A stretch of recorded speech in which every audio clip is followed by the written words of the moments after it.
Football খেলায় আমি এমন ফরওয়ার্ড, গোলের দিকে যাই ঠিকই, কিন্তু বলকে নিতে ভুলে যাই।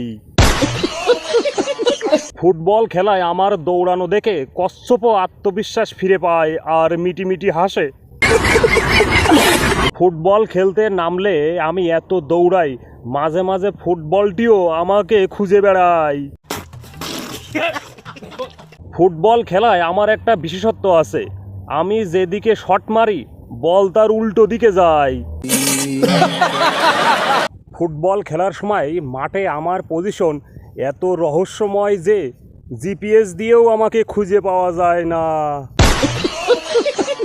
ফুটবল খেলায় আমার ক্রস এত নিখুঁত যে আমার পায়ে বল থাকলে মাঠের বাইরের দর্শকরাও সতর্ক হয়ে যায়।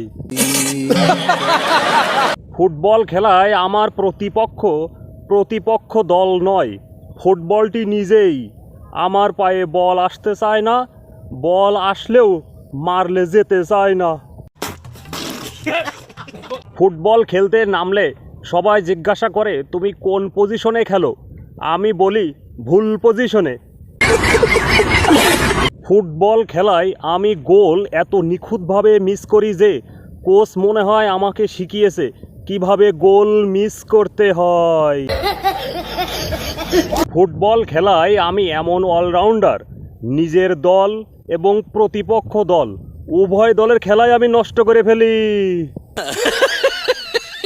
ফুটবল খেলতে নামলে মাঠে রেফারির বাঁশির চেয়ে আমার হাঁপানির শব্দই বেশি শোনা যায়।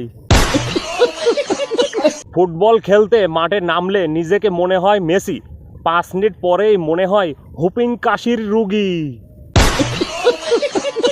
ফুটবল খেলায় আমার নামের পাশে কোনো গোল নেই, ফুটবলটাই শুধু গোল নয়, আমার ভাগ্যটাও গোলমাল।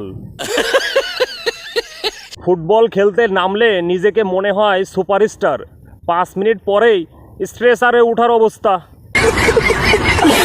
ফুটবল খেলতে নেমে বলের পেছনে দৌড়ানোর পর বুঝেছি ফেসবুকে স্ট্যাটাস আর ফুটবল এক বিষয় নয়। ফুটবল খেলতে নামলেই নিজেকে মনে হয় রোনালদো, 2 মিনিট পরেই অক্সিজেন খুঁজি।